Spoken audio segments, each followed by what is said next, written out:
pleinement. À toi l'honneur, la puissance et la gloire. Amen. Donne-nous de te comprendre pleinement. Alléluia.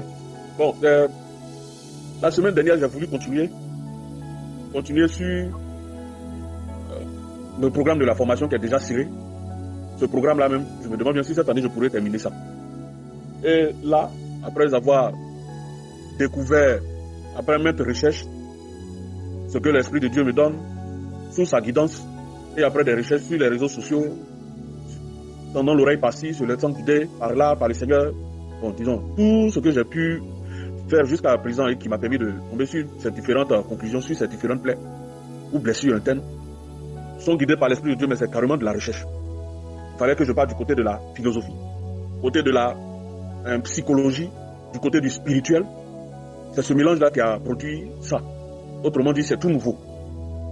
Les différentes blessures, d'où ça provient, comment on guérit, c'est nouveau. Pour tout vous dire, vous êtes les tout premiers à savoir ou à apprendre que ça a existé. Dans le temps, je vous ai dit que quand il s'agit de la compréhension de la parole de Dieu, tout ce qu'on sait de la parole de Dieu, sa puissance, son onction, tout vient d'une seule personne, du Seigneur, de Dieu lui-même. Pourquoi? Parce que je me suis appuyé sur le fait que le diable n'existait pas. Tous les démons, tous les anges déchus étaient d'abord des anges. Lucifer, appelé diable, était d'abord un chérubin protecteur, donc un ange. Il faisait partie de la lignée des enfants de Dieu et il était parmi les héritiers. Donc ainsi, tout ce que le diable sait, tout ce que les démons savent, tout ce qu'on appelle, nos ancêtres ont appelé génie et autres, tout ce qu'ils savent qui est lié à la spiritualité, sont des choses naturelles qu'ils ont acquis quand ils étaient auprès de Dieu avant leur déchéance. En fait, de deux, la déchéance, il faut comprendre que quand ils ont été déchus, tous n'ont pas été déchus de la même manière. Le groupe de Lucifer, c'est après s'être rébellé quand ils voulaient la place de Dieu. Mais il y a encore dans la Bible mentionne les anges. Dans le livre d'Enoch, on parle de 200 anges qui se sont rébellés contre Dieu. Ceux qu'on appelle les Néphilim ou les éveilleurs, ou les veilleurs plutôt. Ceux-là, ils ne sont pas rébellés contre Dieu en prenant des armes contre lui. Eux, ils se sont rébellés en regardant et convoitant et désirant femmes d'hommes, filles des hommes. Donc ils sont descendus du ciel, ils sont allés avec ces filles, et à partir de ces filles, ils sont nés des géants. D'où le plus connu est Goliath. Voilà, donc ainsi, pour vous dire que quand il s'agit de la connaissance, quand il s'agit de la puissance, ne regardez pas le diable et dites pas sa puissance, sa connaissance, c'est démoniaque. Non, ça vient d'une seule personne. C'est celui qui les a tous créés. Donc eux, ils n'ont pas une autre connaissance que ce qui leur a été donné par le Père. Et cette connaissance ne leur a pas été donnée après leur déchéance, après avoir été déchus. C'est quand ils étaient fidèles, servant Dieu jour et nuit. Bon, il n'y a pas à faire une variation de temps. Tout le temps, c'est pendant leur service qu'ils ont appris toutes ces choses. Donc ainsi, quand tu prends pour le cas d'un sorcier ou d'un féticheur ou d'un marabout, les procédés qu'ils utilisent, quand tu fouilles bien la Bible, c'est quasiment la même chose. Pour sceller une chose, il faut le sang des animaux ou le sang d'un être humain. Pour sceller notre situation, notre état, notre aspect, pour nous donner notre identité. Jésus-Christ a scellé cela, non pas avec la parole, mais avec son sang. Le sang d'un agneau sans tache. Quand tu prends du côté des marabouts, c'est quasiment la même chose, mais c'est du côté des ténèbres. Parce que tout ceci repose sur une loi spirituelle. Et ensuite, dans la démarche avec l'explication du Saint-Esprit, on a compris par là qu'il y a des choses récurrentes, des choses qui reviennent à chaque fois, mais qui respectent une ligne, une histoire.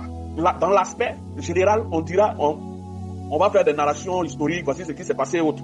Mais quand on prend un peu le processus, on voit que quasiment c'est le même processus, le même procédé qui est utilisé. Les noms changent, l'histoire change, mais la racine de l'histoire demeure. Et à partir de ces différentes racines, on dira qu'au travers de ce qui est fait de manière visuelle, il y a un autre aspect spirituel, d'où les lois spirituelles. Dans ce sens que quand une famille veut voir sa lignée prospérer, on fait tout de suite des offrandes par rapport à trouver auprès de ses ancêtres une prospérité certaine. Donc ainsi, par l'effusion du sang, pour d'autres qui brûlent carrément la carcasse de l'animal, pour d'autres qui prennent l'animal carrément, ils vont faire des sacrifices, faire des offrandes. Et c'est après ça, après acceptation, qu'ils réussissent. Quand tu vas prendre dans l'Ancien Testament pour le pardon du péché, c'est quasiment le même procédé. Et même c'est structuré pour chaque type de péché. Selon le degré, tu as devoir de faire tel type de sacrifice. Donc quand tu prends ce qui est fait aujourd'hui auprès des marabouts, bon, j'aime pas la comparaison, parce que je suis religieux. Mais là, c'est un enseignement classique, un enseignement qui prend tous les cadres en compte pour comprendre.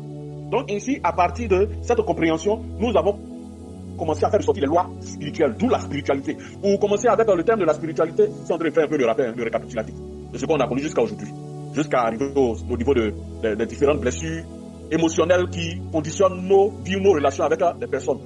Soit notre état véritable qui empoisonne l'église. Tu es homme de Dieu, mais tu as ton côté là que Dieu n'aime pas. Et c'est avec ce côté que tu sers Dieu. Malheureusement, bon, après je vais en parler. Amen. Donc ainsi, à partir de la découverte d'une loi spirituelle, même si on ne te la raconte pas, le fait que tu vois que quelque chose est récurrent, quelque chose qui se répète, quelque chose qui revient à chaque fois, le fait que tu vois cela et que tu vois que c'est le même système, le même procédé, le résumé de ce que tu vois là, ça tombe toujours sur une chose, automatiquement là, ceci est lié à une loi spirituelle. Donc pour les sacrifices, une loi spirituelle, que ce soit Dieu par rapport à Jésus et son sacrifice, que ce soit du monde des ténèbres par rapport aux animaux, même aux hommes qui prennent pour faire des sacrifices, ça répond au même procédé. Recherche à sceller ce qui est et a été dit par le sang. Donc ainsi, dans la recherche de ce qui est des lois spirituelles, on a commencé à regarder ce qui nous a été prêché sur la foi, d'où la spiritualité. Quand tu es à l'église, quand tu es à l'église, une fois que tu commences à chercher la face de Dieu, on te dira surtout, tu apprendras que pour pouvoir être spirituel, il faut respecter des règles, d'où la sanctification. Et à partir de ces règles, d'où la sanctification, doivent intervenir, parce que si on dit que tu es dans la sanctification, que tu es sanctifié, forcément on va voir les fruits du Saint-Esprit. Qui entend fruit du Saint-Esprit dit moral, dit manifestation spirituelle, d'où les dons spirituels. Donc ce sont deux choses qui doivent suivre une personne. Et ainsi, quand tu vas à l'église, que tu te mets à parler en langue, à prophétiser, à manifester l'onction, automatiquement on dit tu es sanctifié. Mais chose étonnante, la majorité des personnes qui font ou pratiquent ou manifestent ces différents dons spirituels, la majorité vivent dans le péché. Donc ainsi, cette compréhension qui est liée à la sanctification et au spirituel, qui nous donne droit à dire qu'on est spirituel, est mise tout de suite en question. C'est-à-dire remise en question de nos croyances ou de notre compréhension. Il fallait, ça va? Je dis, je suis rapide.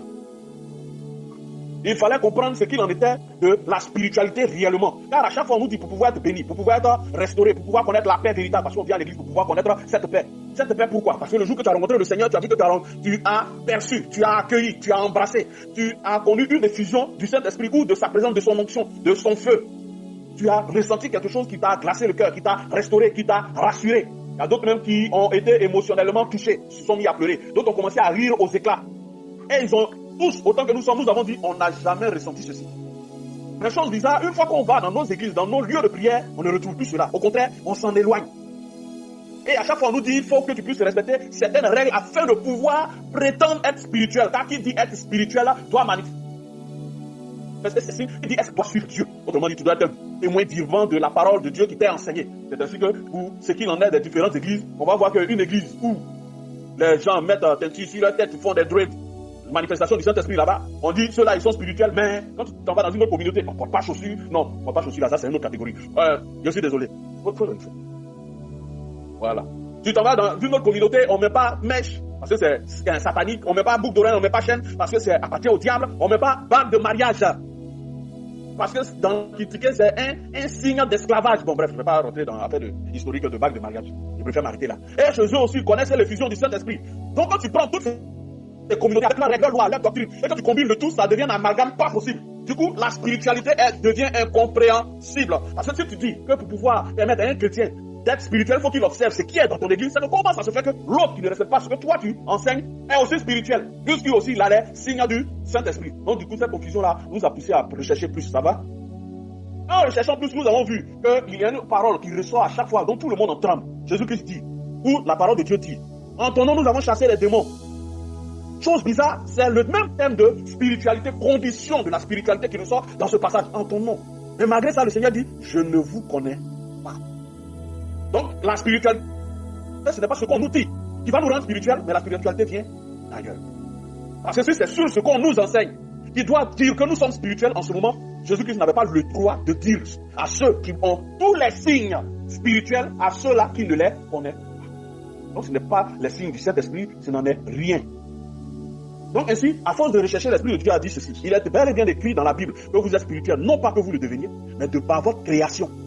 Dieu vous a créé corps, âme et esprit. Ce n'est pas un débat. Donc si la religion te propose comment devenir spirituel, refuse. Parce que tu l'es de par ta création. Maintenant, à partir de là, nous avons commencé à constater, au travers de certains dictons, des histoires que nous avons vécues dans le spirituel, ou bien de ce que d'autres ont vécu. C'est récapitulatif. Mais ce que d'autres ont vécu, nous avons pu comprendre que la spiritualité est bel et bien à notre portée. C'est ainsi qu'on s'est appuyé sur le cauchemar, là où on te poursuit. C'est vrai que dans ton cauchemar, on te poursuit, tu cours. Mais comment ça se fait que tu as de la sueur quand tu te réveilles? Pourtant, tu tentes de courir spirituellement. Dans ton rêve est spirituel. Ça n'a rien à voir avec ton corps qui est couché sur le lit. Mais cependant, tu as la sueur. Tu peux être sous un ventilateur, dans une maison climatisée, mais tu te réveilles toujours en sueur. Pourquoi? Parce que toi-même qui es esprit, tu passais ton temps à courir. Donc quand tu te réveilles, ton esprit, comme ton corps étant unis, venant de la même création, parce que tu es corps, âme et esprit, tu es trois entités en même temps, de cette même manière, ce que vit ton esprit, ton corps le vit. Donc on ne devient pas spirituel, on l'est. Ensuite, on s'est appuyé sur les esprits qui s'assoient sur toi, sur les maris de nuit, les femmes de nuit. Tu couches avec elle, tu couches avec lui en esprit. Mais le matin, tu vois ta semence. Bon, disons, c'est gâté. Comment ça se fait? Pourtant, tu as vécu cela en rêve. Ainsi de suite. Et jusqu'à ce que le Seigneur dise que, même la Bible dit que quand tu es tenté, c'est de manière spirituelle que tu es tenté. Mais comment ça se fait que, de manière spirituelle, quand tu entends le diable sans être spirituel? Combien de fois nous sommes tentés par jour? Certains scientifiques parlent de 800 fois. Mais par jour, à peine même si tu poses ton pied, surtout si ton cœur emmagasine beaucoup de blessures, quand tu arrives dans un lieu où il y a des personnes qui te plaisent, qui te plaisent, qui te font douter, automatiquement ton cœur devient un champ d'amertume, d'incompréhension, d'émotion. Si on doit peindre le champ où tes émotions, ça va devenir arc-en-ciel. Tellement il aura plein de couleurs. C'est-à-dire, toi seul, tu as une bombe émotionnelle.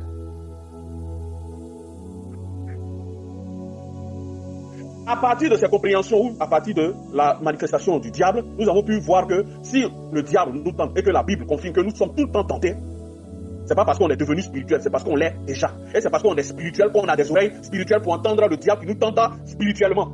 C'est pas de manière physique, on ne le voit pas de manière physique. Et si on entend celui qu'on ne voit pas, c'est qu'on l'entend en tant qu'esprit. Bref, à partir de là, on a commencé à comprendre qu'on est déjà spirituel. Et à partir de notre état spirituel, nous avons commencé à rechercher qu'est-ce que c'est que la vie spirituelle. C'est-à-dire ce qu'on nous a tout le temps enseigné. Et qui paraît faux. J'ai dit paraître, j'ai bien choisi le mot. Parce qu'on se connaît. Beaucoup vont commencer à lever les mains. Oh, ce qu'on dit là, c'est la vérité. Mais ce toi là, il y a des gens qui parlent en langue. Quand tu t'en vas dans une autre église, ils n'ont pas les mêmes doctrines que toi. Mais eux aussi, ils parlent en langue là-bas. Donc lequel parmi vous a raison? Question. Et ça, c'est pour notre époque. Quand tu prends même l'époque des apôtres. Les apôtres n'avaient pas la même manière de prêcher. Bon, ça, c'est un autre enseignement. Ils avaient aussi des défauts. Parce qu'on dit, si tu dois avoir bon, bref, je préfère laisser pour les apôtres, je ne vais pas revenir là-dessus. Donc ainsi, on a commencé à voir que non seulement nous sommes spirituels, mais il y a une question à laquelle on n'a pas encore répondu. Donc qu'est-ce qui est lié à l'état spirituel? Si tu es déjà spirituel, c'est que tu vis de manière quotidienne avec la spiritualité. Dans la spiritualité, tu manifestes la spiritualité, d'où la recherche des différentes lois spirituelles qui ont été énumérées au niveau des différents sacrifices. Donc ainsi, nous avons commencé à étudier les différentes lois spirituelles, le parler, la manifestation, etc., etc. Donc ainsi, pour ce qu'il en est de la manifestation, nous sommes de la manifestation spirituelle, parce qu'il fallait qu'on puisse savoir ce qu'il en est de la spiritualité. Ainsi, pour connaître ce qu'il en était de la manifestation spirituelle, l'Esprit de Dieu nous a dirigés vers la foi. Nous a permis de connaître deux différents types de foi. Alors qu'avant, avec notre connaissance, on était liés seulement qu'à un seul type de foi. La foi est la ferme assurance dans les choses qu'on espère, la démonstration de celles qu'on ne voit pas. Que nous ici, nous avons nommé comme étant foi positive. Positive parce que, étant basé sur les désirs, c'est ce que tu désires, c'est ce que tu chéris, que tu es en train de rechercher. Donc c'est la foi est la ferme assurance dans les choses qu'on espère, donc désir. Foi positive. Et on s'est basé, et l'Esprit de Dieu a dit, il n'y a pas que cette foi, il existe aussi une autre foi.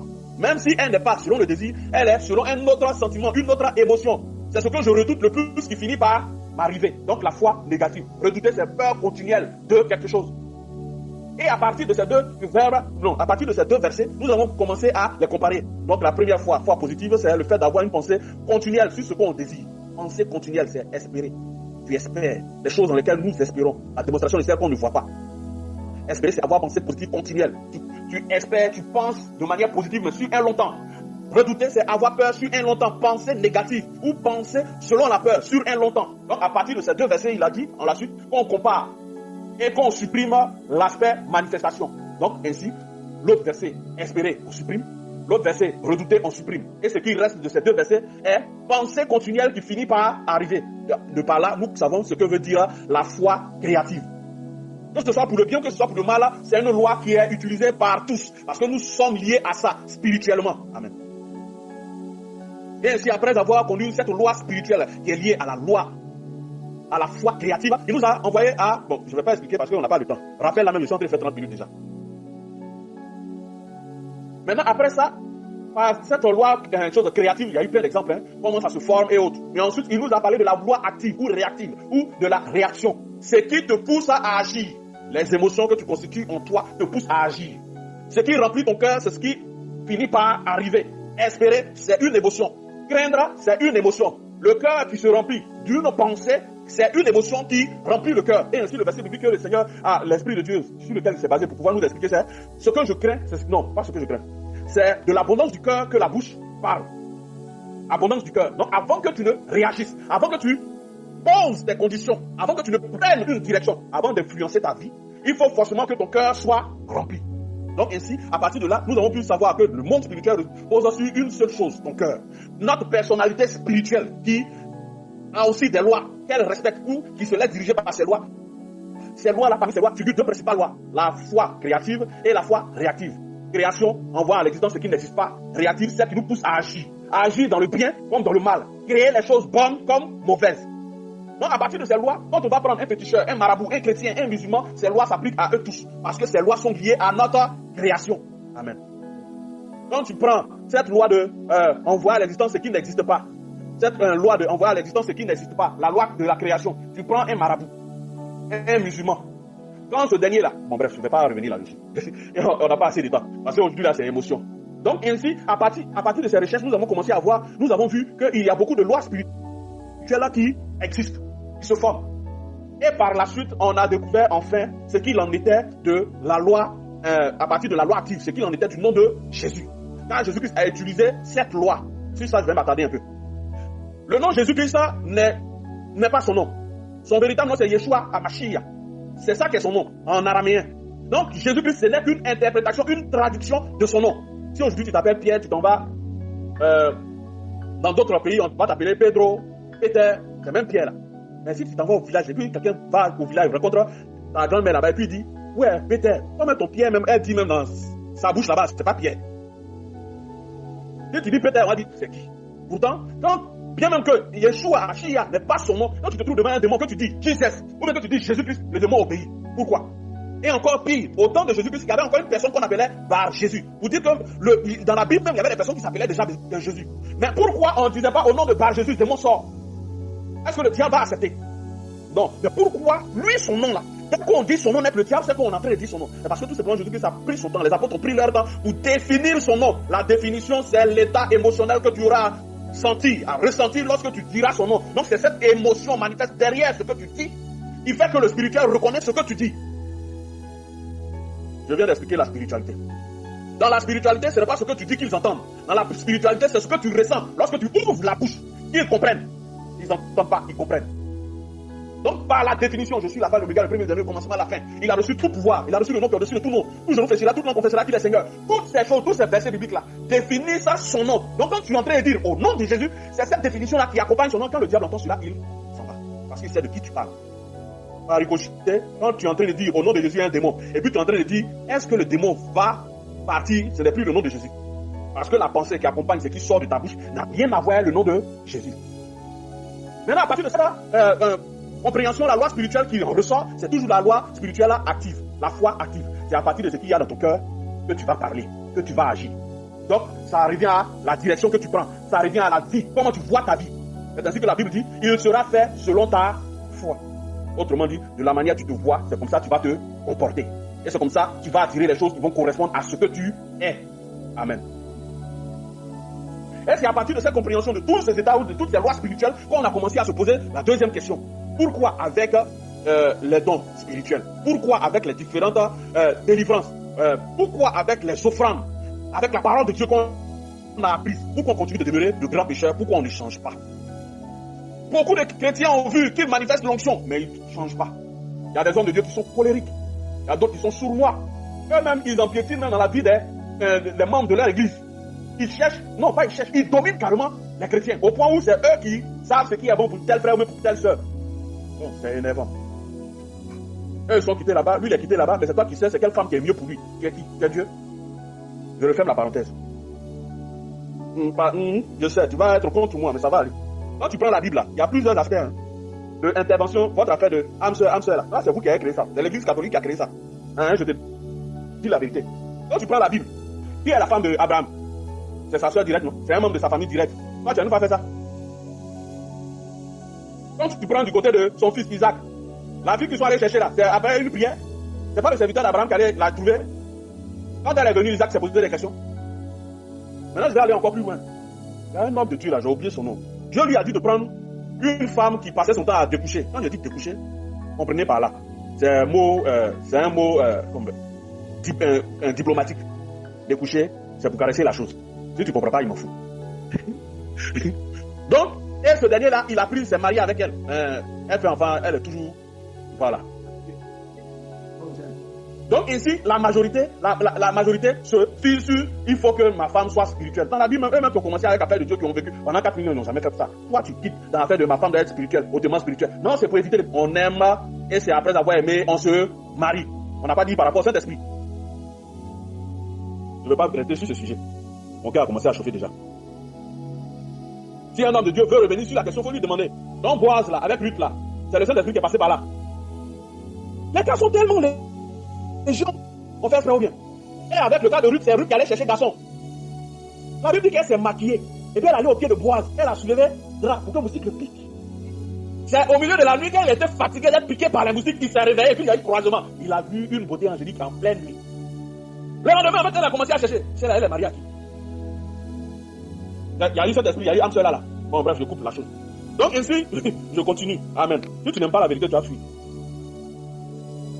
Je continue. On a commencé à chercher le monde spirituel et après avoir compris ce qu'il en était, on a commencé à voir est-ce qu'on a vécu déjà avec des situations où, de manière consciente, le monde spirituel. Et on a commencé, après étude, à commencer à découvrir qu'il y avait des lois spirituelles que nous appliquons tout le temps dans notre vie. Amen. Et il y avait des dons spirituels que nous manifestons qui ne sont nulle part dans la Bible. Pour citer certains, par exemple, tu es assis là, tu penses à quelqu'un, et 2 minutes après, voire 1 minute après, la personne vient. Et au moment où tu penses à la personne, tu es en train de penser à autre chose, hein, mais automatiquement, cette pensée-là t'arrive. Et puis tu te demandes, il est où, il fait quoi, il est comment, quoi. C'est lui qui est derrière la porte. Tu vas fouiller la Bible, c'est écrit où? Pourtant, il y a la majorité des personnes ont ce don. Bon, je ne vais pas m'attarder là-dessus. Amen. Donc ici, la spiritualité est de par notre création. Mais on ignore ce qu'il en est de son sens, de son mouvement ou de sa pratique. On en ignore parce qu'on ne nous l'enseigne pas. Et à la bon, l'un des aspects sur lesquels on a voulu s'attarder, sur lequel on est, voilà, dans 6 minutes, ça va chauffer. L'aspect sur lequel on est, c'est de comprendre pourquoi ça ne va pas. On va dire qu'on est spirituel. On va dire qu'on est à manifestation du spirituel. On a des dons spirituels, mais pourquoi ça ne va pas? Et c'est là a commencé l'histoire des blessures internes. Amen. On dit c'est là que ça va chauffer.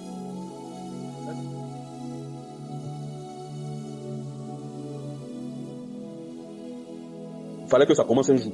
Et comment ça a commencé à notre niveau? C'est après mon jugement. Après avoir été jugé, j'ai vu que je n'ai pas été jugé par rapport au don spirituel, manifestation du Saint-Esprit, par rapport à l'onction, par rapport à ce que je prêche. Je n'ai pas été jugé par rapport aux doctrines, rien. La seule chose que Jésus-Christ a regardé, c'est pourquoi je me mens. Et ce mensonge-là est tellement subtil que tu ne le vois pas. C'est comme l'épine que le diable a réussi à placer dans ta vie. Cette douleur que tu devais ressentir a pris. Du coup, l'épine est là, tu ne ressens rien. Mais c'est lorsque quelqu'un qui là-bas vient te toucher que tu t'enflammes. Amen. Et la douleur, la réaction vive par rapport à cette douleur, l'une des douleurs qui provoque une réaction vive, c'est la colère. Je dis que l'une des douleurs, la colère. Tu ne sais pas pourquoi tu es colérique. Tu viens à l'église, tu écoutes la parole de Dieu, tu médites la parole de Dieu, tu cherches la face de Dieu, tu demeures toujours dans la parole de Dieu. Surtout quand tu fréquentes une église vivante, on jeûne, on prie, on médite la parole, on jeûne, on prie, on jeûne. Il y a toujours un programme. Mais une fois que tu te déplaces, une fois que tu t'en vas ailleurs, dans une autre communauté, dans un autre lieu de prière, non, pas un autre lieu de prière. Oui. Un autre lieu de prière qui ne fait pas la même chose que de là où tu viens, tu commences à changer tes habitudes. Tu reviens avec tes anciennes habitudes. Et il y a beaucoup d'interprétations là-dessus. Tu as commencé à fléchir, tu es devenu rétrograde, tu commences à ne plus aimer le Seigneur, tu as commencé à abandonner la main du Seigneur, tu es trop froid. Les interprétations sont légion. Mais pourquoi on se retrouve tout le temps en train de revivre les mêmes choses, comme si on n'avait jamais changé? C'est-à-dire où tu as mis pause là, ou une autre interprétation, où tu as mis pause, et puis tu ne pratiques plus ce qui est mauvais, le diable t'attend là. Quand tu vas aller te fatiguer, tu vas revenir.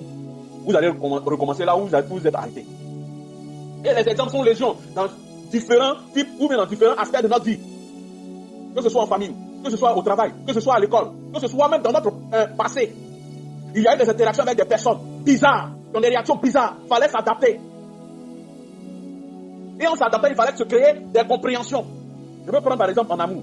Quand tu commences, on dit que tu es naïf ou bien naïve. Et quand tu tombes sur un doyen ou une doyenne, c'est-à-dire cette dernière ou ce dernier n'a pas de sentiment. Lui, manifester l'amour, ou elle, manifester l'amour se résume à acte sexuel et un plaisir dans les lieux publics ou lieux d'animation. C'est comme ça, après avoir été détruit, se résume l'amour. Toi, tu es naïf, tu ne sais pas. Toi, tu es naïf, tu ne le sais pas. Donc, tu t'en vas avec cette personne, forcément, la personne te communique son malheur, sa douleur. Et si tu ne fais pas attention, après t'avoir détruit, elle se moquent de toi, ou que les Israéliens poussent les autres à se moquer de toi, te traitant de naïf, de naïve. Cette douleur-là, c'est-à-dire que tu as passé ton temps à faire funérailles, tu pleures seulement. Bon, pour faire coup, tu as eu Goumen. Et quand on dit Goumen, là, tu as compris. Quand tu as fini de souffrir, pour pouvoir mettre un terme, tu te donnes une promesse, tu te fais une promesse. Plus jamais ça encore dans ma vie. Première question. La résolution que tu viens de prendre là, c'est basé sur l'amour du Seigneur ou sur ta propre nature et celle des hommes? À quel moment tu as confessé ça? À quel moment tu as abandonné cette rancune? À quel moment tu as abandonné ce principe? Jamais. Il y a aussi une autre chose que le Seigneur a commencé à révéler. Parce que dans le temps, il y avait une guerre, une petite guerre entre ceux qui étaient vraiment basés sur la sanctification. Et le Seigneur a dit ceci. L'homme, après sa déchéance, était lié à la manifestation, c'est-à-dire déchéance, manger le fruit interdit, était lié à la consommation de ce fruit. La révélation qu'il y avait dans ce fruit, la connaissance du bien et du mal. De par la connaissance du bien et du mal, l'homme a commencé à choisir ce qui est bon pour lui. C'est-à-dire, toutes les situations qui lui arrivent, c'est toujours ce qui est bon pour lui qu'il choisit. Dans d'autres cas, il écoute le récit des autres. Regarde les films, les médias, les commentaires, pour se faire une idée, pour avoir une pensée, une résolution. Donc, à partir de la connaissance du bien et du mal, il va commencer à rechercher ce qui est bon pour lui, tous les désirs. Il va tout le temps désirer pour tout ce qui lui vient, toute situation de vie, il va tout le temps désirer ce qui est bon pour lui. Les désirs vont créer pour lui un champ qui va représenter le champ d'intérêt. Les intérêts, les propres intérêts, c'est-à-dire ce qui t'arrange, intérêt intéressant. Donc, de ce qui est intéressant, tu vas toujours captiver, toujours t'attirer et toujours provoquer en toi des résolutions. Tout ce que je suis en train de dire là, c'est ce qu'on fait tout le temps. Mais ce qu'on est en train de faire tout le temps vient de la connaissance du bien et du mal que Dieu a maudit. À partir de tes intérêts, tu vas commencer à forger en toi un comportement. Parce que plusieurs intérêts vont créer en toi un comportement. Et lorsque ce comportement mûrit, ça devient maintenant ton identité. Ce qui fera que même si tu regardes André, si André était là, il n'y a pas André ici. Si André, on a qu'à se dire. Si André était là, voici comment il allait faire, voici comment il allait réagir. Quand on était petit, on dit, ce que tu es en train de faire là même, c'est parce que mon grand frère n'est pas là. Si mon grand frère était là, toi tu pouvais faire ce que tu fais. Le petit frère, il s'est basé sur quoi? Sur ce qui en est de toi. Ton identité. Donc ainsi, homme de Dieu, pasteur, et une chose, archevêque, bishop, archibishop. Tout le monde a une identité qui est forgée sur la connaissance du bien et du mal. Donc de ce que Dieu a maudit. À quel moment nous avons confessé ça?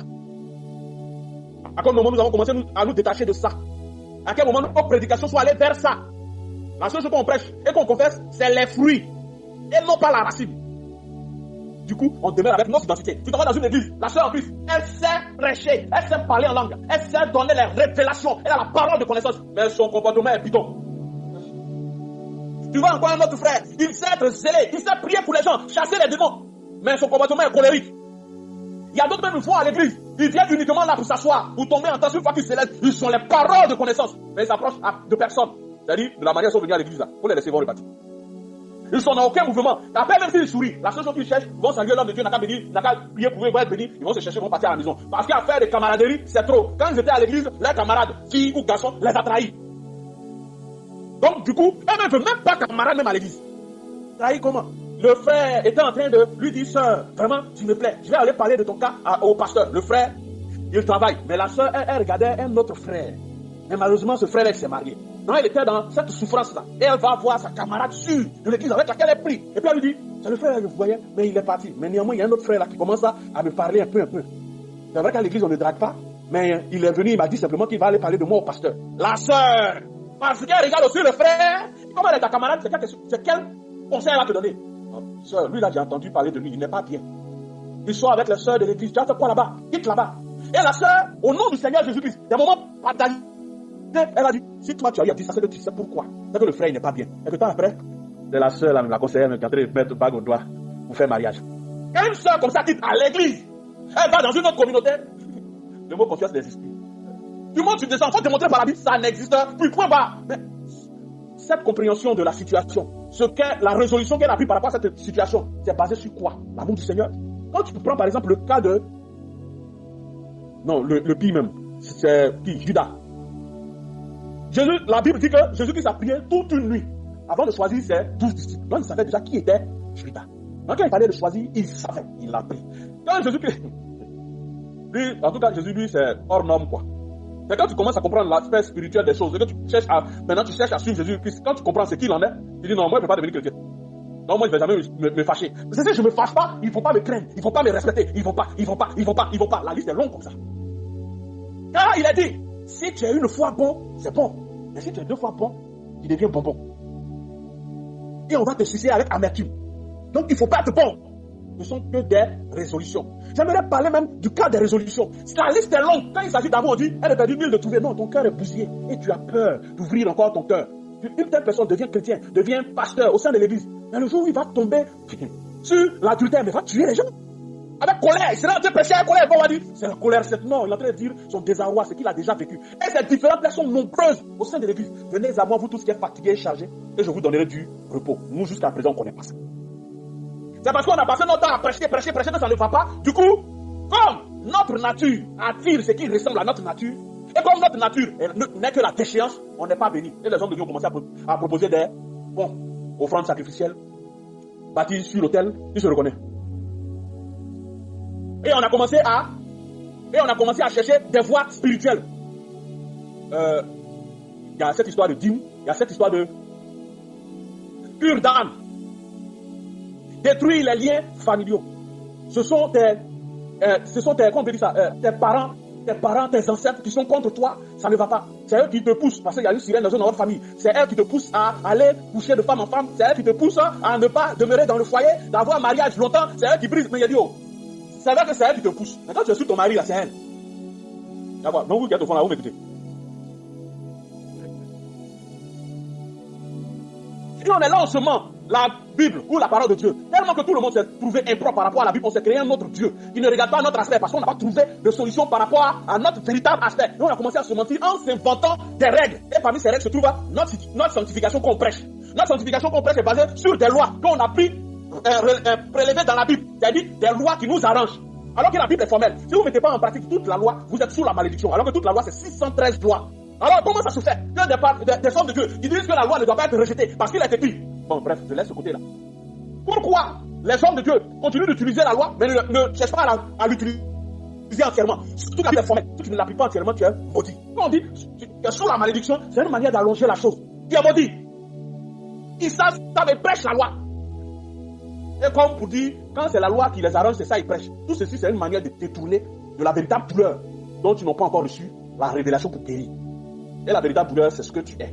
Il y a donc tellement qu'ils sont devenus mesquins, méchants, et qu'ils en sont conscients, ils ont préféré maintenant se camoufler avec plein de passages bibliques, d'où les manipulations de la parole de Dieu. Il y a d'autres qui s'élèvent là pour dire, on va utiliser la parole de Dieu pour aller s'imposer dans d'autres nations. La colonisation via la parole de Dieu. Ils vont mélanger des principes de la Bible, prendre des versets bibliques, et ensuite aller dans ces nations, avec la Bible, et ensuite dans la pratique, c'est autre chose qu'ils mettent. Pendant ce temps, le véritable, c'est un chose de problème qui nie tout ça.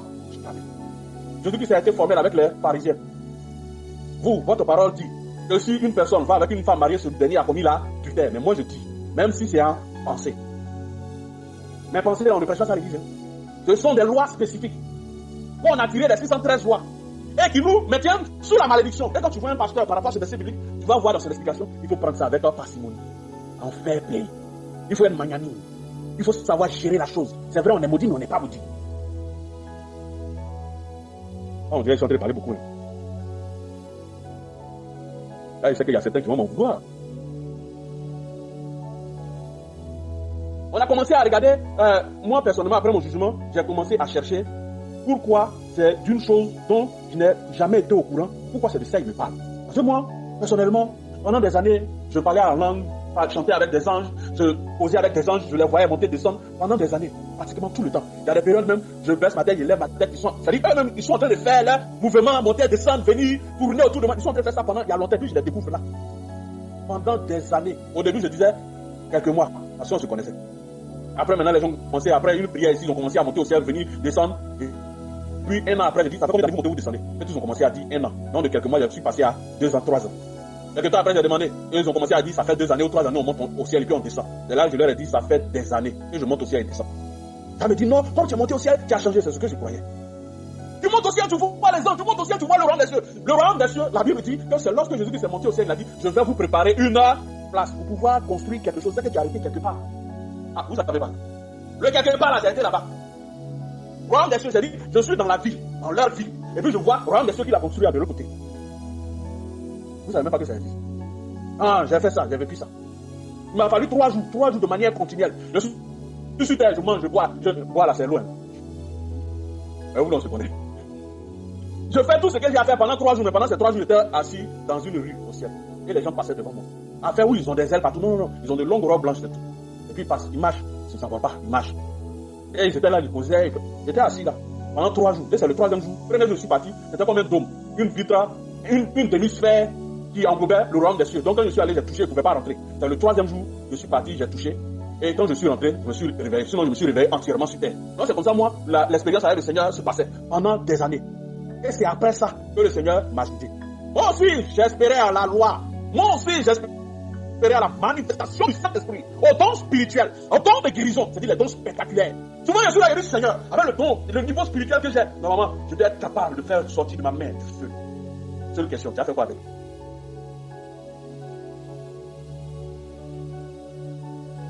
Quand Dieu veut te former, il fait des choses. Hein. Vous connaissez des personnes qui ont l'onction mais qui ne guérissent pas les malades? Ça n'existe même pas. Mais quand tu fouilles ici, là, le Dieu là, pourquoi est-ce qu'il n'aime pas guérir? Non, à me rappeler formation. Pourquoi le Seigneur a passé son temps jusqu'à même à le juger? C'est parce que tout simplement, il savait ce qu'il en était du reste. Cette révélation, ou ces nombreuses révélations qu'il y a eu aujourd'hui, il y a certains hommes de Dieu qui allaient directement s'asseoir. On a pratiqué la cure d'âme, chasser les démons ancestraux, familiaux. On a fait toutes ces choses. Votre vie a changé? Non. Est-ce que la vie de ces hommes de Dieu qui pratiquaient ça a changé? Non. Dans les premiers temps, ils ont commencé à donner des justifications. Non, les démons qui sont partis sont revenus. Dans la compréhension du spirituel, on a commencé, puisqu'on ne connaissait pas comment guérir nos plaies, nos maîtresses, on a commencé à caresser voiler. En utilisant, pour certains, des versets bibliques pour aller coloniser d'autres, pour passer du culte au Seigneur au culte de soi-même, un culte humain. Et tout doit se rapporter à eux, sans savoir que c'est en réponse d'un désir, né d'une blessure interne, qu'ils sont en train de faire ça. C'est quelle église où tu ne veux pas que les autres brillent? Quand tu prends par exemple un groupe musical, tu vas voir, il y a une personne là, elle ne peut pas laisser le micro. Hein, c'est toi qui sais chanter ou bien? Il y a quoi? Souvent, elle demande le peuple de Dieu, si tu as pris le micro, et puis elle regarde 1, 2, 3 fois, 4 fois, elle ne voit pas le micro, elle dit, qui a pris mon micro? C'est faux. Et on va dire, non, la sœur, si tu la touches, net, elle va dire, je sais l'Éternel des amis, tu mens. C'est parce que dans ton enfance là, on donnait beaucoup à tes frères, pour ceux qui sont issus d'une famille nombreuse. On donnait beaucoup à tes frères, mais à toi on te disait, il faut patienter. Donc ça a créé en toi une insuffisance à combler. Du coup, quand tu te trouves plus grande avec cette blessure, dans un groupe musical où tu as l'impression qu'on va te rire, ne fais pas refroidir l'esprit de Dieu qui est en moi. Tu es vaincu. Voici ce que ces blessures charnelles, ces émotions créent ou transforment les chrétiens au sein de l'église. Ils ne sont pas guéris. Ils ne sont pas en voie de guérir. Et tu vois en cœur, tous disent, comme nous avons pratiqué les lois, que nous avons choisi, comme nous avons des dons spirituels, que nous avons obligé Dieu à nous donner. Il y a d'autres jusqu'à même, ils font 40 jours de jeûne. Bon, je n'ai pas dit non de quelqu'un. Il y a un homme de Dieu qui m'a posé des questions. Il m'a dit, jeûne là, pourquoi on ne fait pas? J'ai dit, c'est pas qu'on ne fait pas. On fait. Mais les sujets pour lesquels on le fait n'ont rien à voir avec ce qui est écrit dans la Bible. Il s'est arrêté, il m'a regardé. J'ai dit, parmi les apôtres là, lequel a fait 40 jours de jeûne? Avant chasser les démons, ressusciter mort, faire toutes ces choses là, lequel? Il est resté un peu calme. Si tu veux jeûner pour quelqu'un, tu peux jeûner pour celui qui ne connaît pas le Seigneur. Ou comme les apôtres, tu peux jeûner pour le ministère. Mais affaire de jeûner pour mariage, c'est quitter où? Bon, bref, je referme la parenthèse. Donc, de par nos maîtrises, on a beaucoup de problèmes sur problèmes. Et on se ment, on est assis à l'église, on se ment. Le pasteur principal, la pasteuse, la pastoresse. Tous ont des blessures. Et au nom du Seigneur, nous aimons le Seigneur. Venez, on va acclamer le Seigneur. Quand l'Esprit de Dieu tombe sur un, il tombe là-bas, il commence à parler. Et langue, il se lève, il repart à la maison, c'est lui le plus colérique à la maison. Et quand il y a d'autres qui se souviennent, qui viennent de prendre un engagement devant le Seigneur, comme quoi j'abandonne ma vie. Quand il s'en va à la maison, son petit frère commence à l'inciter, il dit, il n'avait pas fait cette prière. Tu me connais? D'où les blessures. Les blessures, c'est tout ce qui s'est emmagasiné en nous. Venez à moi, vous êtes fatigué, chargé de vous donner du repos. Ouais, il a déjà fait 1 heure. Et je n'ai même pas encore touché. Je suis d'abord au préambule. Aujourd'hui, là, c'est 2 heures. Je ne vais pas passer, je ne vais pas aller plus loin que ça. D'ailleurs, vous êtes habitué à moi. C'est intéressant, c'est pas intéressant, c'est 2 heures. Donc, je continue. Je ne vais pas au-delà. Je continue. Donc, c'est à partir de ces blessures-là qu'on a commencé à former des religions. Et non pas des chrétiens. Toi-même, tu as des blessures. Celui que tu es en train de former a des blessures. Et ces blessures ne sont pas touchées. Je répète, ce type d'enseignement est sur la base de ce que j'ai vécu auprès du Seigneur, par mon jugement. Et c'est après mon jugement, ce sur quoi il s'est basé pour me juger, que j'ai commencé à chercher ce qu'il en est. Et ce n'est que 2 ans, non, 3 ans ou 4 ans après que j'ai pu découvrir ce qu'il en est. C'est-à-dire, le poteau rose est là, mais la compréhension qui en découle n'était pas. Jusqu'à ce que 4 ans plus tard, je trouve. Et c'est après avoir trouvé que tout ce que je suis en train de vous dire là, vous entendez. Je l'ai énuméré par groupe ensuite. Et ensuite, commencer à proposer des guérisons.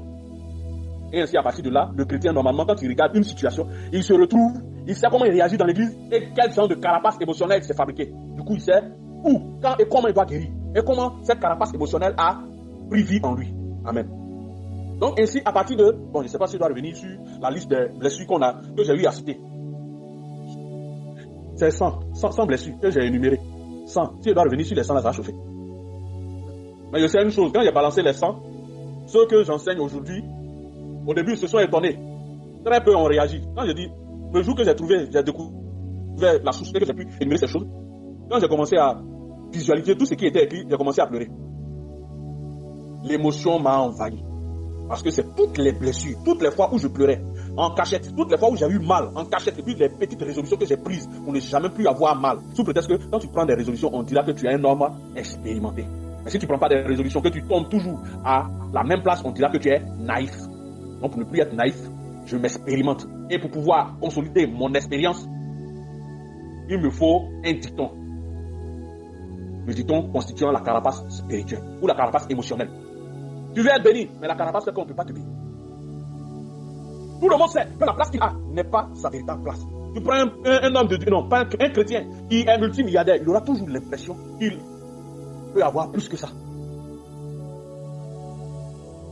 Mais il n'y arrive pas. Qu'est-ce qui te bloque? C'est ce qu'il y a en toi qui doit correspondre à ce qui doit venir dans ta vie.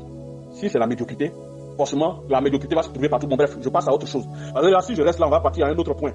Prise de conscience. Tout commence par remarquer ce qui se passe en toi. Identifier tes émotions, tes réactions, tes schémas de pensée. Tu te rends compte que tu réagis avec colère chaque fois qu'on te critique. Le schéma. Amen. Au lieu d'être en train de citer ces différentes choses, je dois te dire comment j'ai procédé pour y parvenir. Amen. Tu vas voir que peu importe ce qui arrive, il y a un schéma là qui se répète. Tu vas voir, il y a des périodes où il y a un groupe là qui vient spécialement pour t'énerver. La Bible appelle cela tentation ou moment d'épreuve. Et ainsi, si tu ne réussis pas, selon l'enseignement, tu ne réussis pas à avoir la maîtrise de soi, tu te laisses guider par tes émotions, d'où la colère enflammée. Et on va encore plus loin pour dire, c'est le démon guerrier, le démon de colère qui est contre toi qui se manifeste. Maintenant, l'amalgame ou ce qui est bizarre, on dira, tu es racheté, mais le démon, il fait quoi alors? On dira encore, tu es sauvé, tu n'es plus sous la coupelle du péché. Mais pourquoi tu t'enflammes toujours? Du coup, la notion démoniaque, présence des ténèbres, qui existe bel et bien, qui est effective, parce que moi-même j'étais aussi démonologue, chasser démons, donc je sais que ça existe. Mais quand on a fini de te délivrer, pourquoi tu continues toujours de manifester la colère? Parce que tu as trouvé en cela une forme de protection. Et qui t'a dit que c'est une forme de protection? Personne. Parce que tout simplement, tu t'es dit que c'est en manifestant la colère qu'on va te respecter. Quand tu étais petit, parmi tes frères et sœurs, tu vivais l'enfer, l'injustice en continu. Il bouffait le gâteau qui était derrière toi, devant toi, dans ta main. Il venait, il volait. Quand il finit de voler ta viande, il se met à courir. Le temps tu vas partir chez ta maman, il est en train de digérer même la viande. Tu es énervé au maximum. Et tu cries à ta mère ou à ton père. Tu réclames justice, mais c'est en vain. Jusqu'au jour où tu te rends compte que c'est en t'énervant. C'est-à-dire au moment où il prend la viande, où il veut recommencer ça, tu sautes sur lui avec toutes tes griffes. Tu le griffes. Tu prends ta vie, tu lapides. Bon, quand tu as fini de lapider, tu commences à courir. Quand tu fais ça une fois, deux fois, tu vois qu'il a changé le comportement parce qu'il ne veut plus se faire lapider, il ne veut plus se faire insulter. Il y a d'autres qui n'ont pas la chance. Tu as fini de lapider. Dès que tu vas plus sortir de la maison, il faut rester un moment. Donc quand il voit qu'il est en danger, il laisse affaire de lapider. Donc quand il voit que, qu'on peut dire ça, quand il lapide, on peut le frapper, il commence à chercher des solutions. Il cherche maintenant l'injure, il prête attention, il regarde le comportement de ses frères. Quand quelqu'un dit un gros mot, un frère dit un gros mot, ça provoque une réaction chez l'autre. Une réaction vive, de colère. Du coup, il enregistre le mot. Quand tu es petit, tu ne sais même pas ce que veut dire le mot bâtard. Tu vas le voir, on peut mettre la place pour faire musique. Et ensuite, tu vas commencer à chercher à quel moment on le dit. C'est au moment où celui qui est en face de toi fait ce qui n'est pas bien. Tu lui dis ça. Oui, il ne sait pas. Quand il est en train de faire musique, les gens disent, on ne dit pas ça. Du coup, il enregistre ça comme quelque chose qui n'est pas bien, donc de dangereux. La colère la réclamation de justice est égale à rechercher ce qui peut faire mal à l'autre. Et là, par le fait que tu lui dis ce n'est pas bien, tu lui as montré que c'est une arme, un danger. Du coup, il enregistre. Maintenant, il va chercher à quel moment le dire. Donc, quand ce dernier veut venir prendre la viande, il commence à l'insulter. Au début, il ne sait pas ce que ça veut dire. Du coup, il prend pour faire sa musique. Donc, quand tu t'en vas, tu te mets à courir, il commence à t'insulter. Tu vas prendre frein parce que ça te touche. Tu connais le sens. Lui, il ne connaît pas. Il commence à regarder ce que ça te fait. Et quand tu vois que tu as commencé à faire demi-tour, l'attraper, maman, il cherche la sécurité. Il t'a dit qu'il va, étant petit, tu vas laisser la faire. Jamais. Tu vas développer cela afin de te protéger. Quand tu as un tel comportement, que tu as vu que cela est bon, tu t'es forgé une telle carapace. Quand tu te trouves dans une société où tu sens une forme d'injustice, tu vas tuer. Si tu es en position de force, tu vas écraser tout le monde. Si tu es en position de faiblesse, tu vas murmurer. Mais tu ne vas pas lâcher l'affaire. Ça, c'est un chrétien qui est au sein d'une société avec cette carapace et qu'il sent qu'il est en train de subir une injustice. Il commence à murmurer et il prend le nom du Seigneur. Tu ne fais pas attention, tu entends de la bouche de ce chrétien-là. Cette personne avec, ils savent qui je suis. Je suis l'enfant de Dieu. On ne touche pas à l'enfant de Dieu. Ils savent qu'ils s'exposent à une malédiction certaine. Si tu es un homme de Dieu, ou si tu as connu l'onction, et puis tu es en train de subir, tu diras, je sers Dieu, non? Ou bien ils ne savent pas qui je suis. Non, ce que j'ai dit, c'est bon. Et tu forces ta colère, tu es prêt à maudire. Verset biblique où Jésus-Christ a maudit Judas. Il y avait 10 lépreux, il y a un seul qui est revenu vers lui après sa guérison pour lui dire merci. Les 9 maudits sont partis. Jésus-Christ les a regardés, il a regardé le Samaritain qui était devant lui. Et puis il dit, et les 9 autres, ils sont où? Si c'était nous là. J'aspire la guérison qu'ils ont reçue. Ils vont repartir, il faut qu'ils étaient là. Il n'a rien fait. Nous, on est prêts même à tuer. C'est faux. Au lieu d'être là en train de se bombarder de versets bibliques, comment tu vas changer? Comment il faut suivre le Seigneur? Il faut remarquer tes blessures. C'est ça qui te lie encore au monde. Si tu veux être guéri d'une maladie, le médecin doit trouver le véritable diagnostic. Il doit diagnostiquer la racine du mal. Une fois qu'il a trouvé la racine, il pourra connaître le médicament qui correspond au mal. Et une fois qu'il trouve le médicament, ta guérison est complète. Quand Jésus-Christ était en train de faire mon jugement, c'était en vue de me permettre de rentrer dans le royaume des cieux. Quand Dieu te juge, on a tout le temps dit sur nos lèvres que quand on sera au paradis, nous allons connaître la paix du cœur, nous serons restaurés, nous serons ceci, mais tu es jugé là. C'est ce qui t'empêche d'être restauré là. C'est si c'est va mettre son doigt. Donc tu es mouvement qui est en train de faire, chaque fois tu te caches. Sous prétexte que je suis saint. Parce que j'ai des dons spirituels. Il dit, il n'y a pas plus aveugle que celui qui refuse de voir. Et là, il te regarde. Non, j'ai des dons spirituels. Mais tu vois ta grosse colère. Je n'ai pas parlé des autres péchés. J'ai parlé d'un seul. C'est un principe. À chaque fois que tu vois dans ta vie que tu as pris une résolution, si ta résolution là, qui est basée sur l'une des blessures que tu as reçues, par exemple l'humiliation, tu as été humilié. Je n'ai pas dit que quelqu'un était dernier ici. Si je suis en train de parler de dernier, que tu te trouves dedans, c'est ton problème. Je ne parle pas de toi. Quand tu... Bon, quand... je ne veux pas dire tu, je ne veux pas dire vous. Quand le frère a été une fois... Quand le frère ou la soeur a été une fois dernier ou dernière de sa classe, on l'a hué. Tu as pris une résolution. Tu reprends encore la classe, tu doubles la classe. On t'a hué. Tu prends encore une autre résolution. La deuxième résolution, là, elle change. C'est ton être entier, ta fierté qui est brisée. Dans la Bible, on dit, non, dans l'église, on dit, sois fort, car Job a souffert. Tu donnes encore la classe, la troisième fois. Ah, Dieu ne m'aime pas. Là, c'est même plus une affaire de fierté. C'est une affaire de il m'a oublié. Du coup, tu commences à chercher les voies et moyens pour un raccourci. Ton être entier intérieurement est bousillé. Ça crée en toi un traumatisme.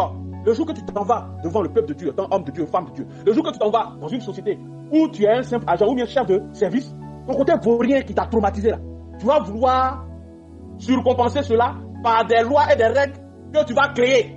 C'est toi on doit voir. Et si jamais quelqu'un se lève là pour dire que tu vaurien, le traumatisme là renaît.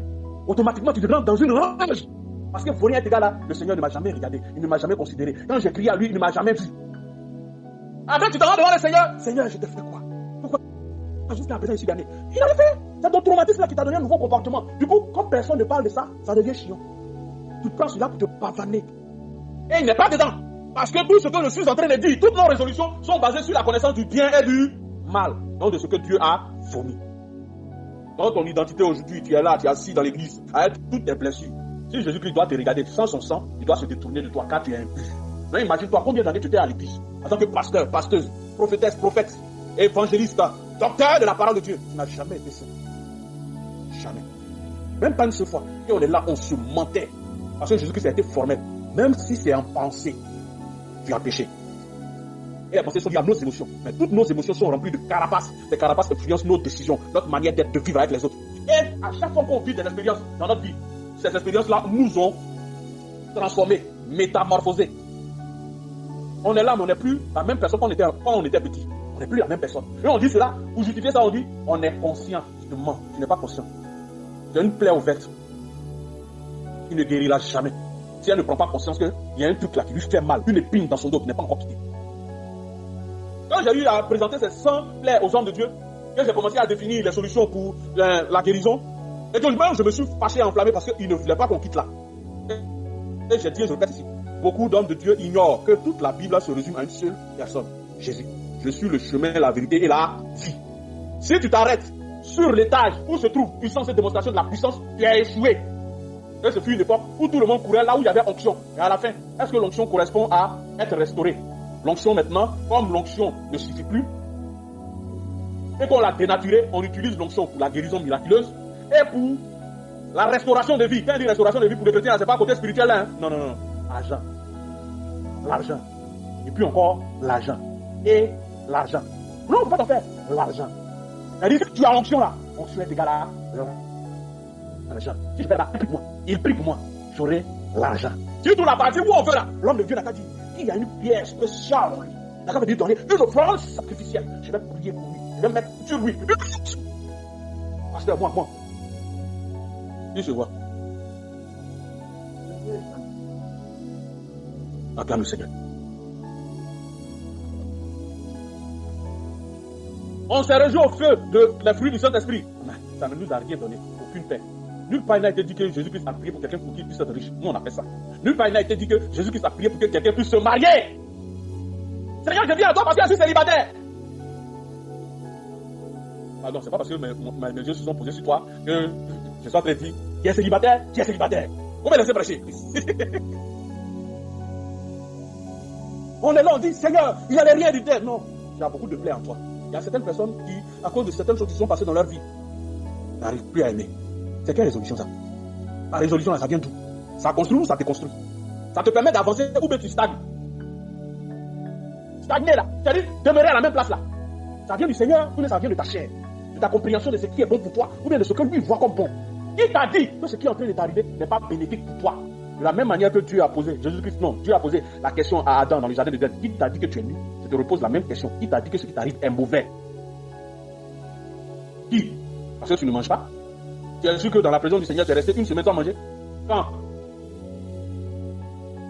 Souvent même tu formules une prière, il y a quelqu'un auquel tu t'attends pas, il t'appelle te faire un dépôt. Il y a d'autres qui viennent et disent, viens prendre un sac de riz. Ou bien il y a d'autres qui là-bas, l'esprit de Dieu te vient à l'oreille et dit, va chez telle personne. Dès que tu arrives net, la personne dit, ah, je t'attendais. Dieu prend soin de tous ses enfants. Mais pourquoi l'homme continue d'être malheureux? Parce qu'en plus de ses plaies, ces résolutions-là, parmi ces résolutions-là, il figure beaucoup de revanche, de vengeance.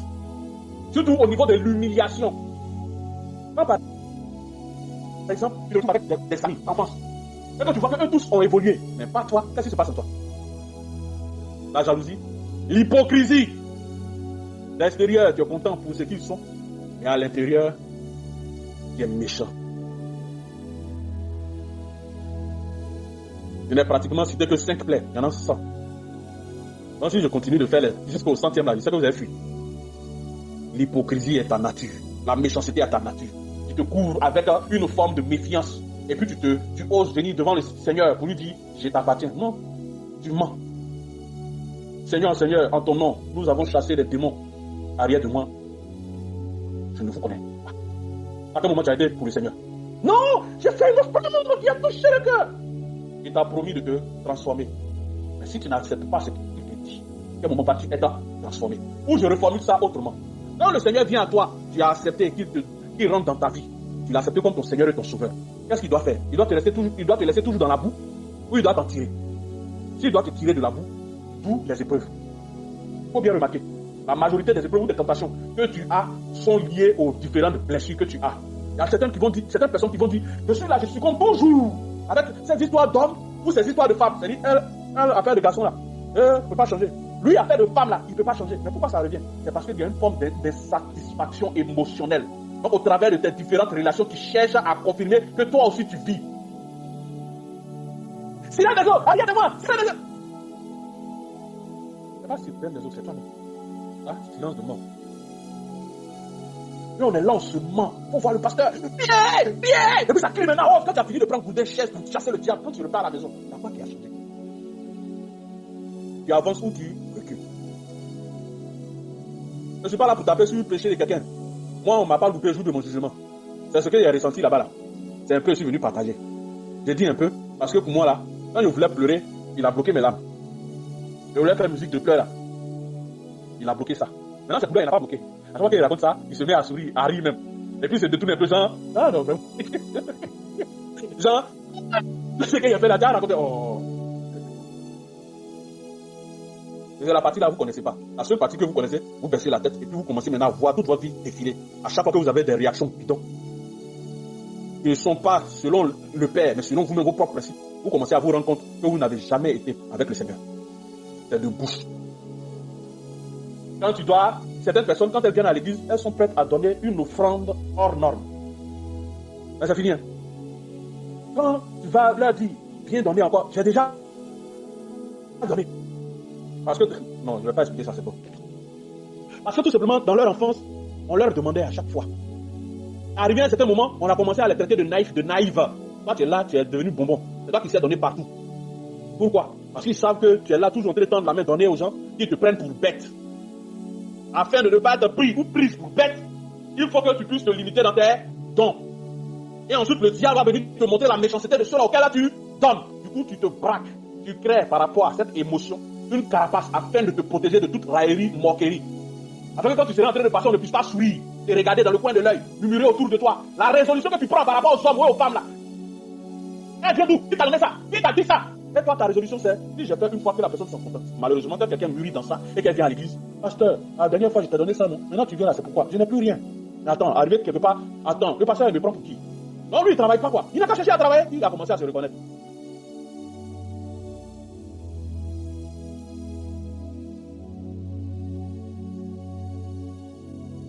Exploration des blessures ou blocages. Une fois conscient, il faut chercher la racine de ce que tu ressens. Amertume, médisance, humiliation. Tous ces blocages, puisque ce sont des blocages. Tu es là, tu dis, démon, arrière de moi, brisez tous les blocages. Si tu ne brises pas tes blocages émotionnels, ce sont ces blocages émotionnels-là qui vont attirer que des mauvaises choses vers toi. Tu n'as pas remarqué? Quand tu passes ton temps à rechercher, non, il faut que j'arrête. Je dois avancer. Amen. Et là, il ne me reste plus assez de temps, il me reste 31 minutes. Non, je vais avancer.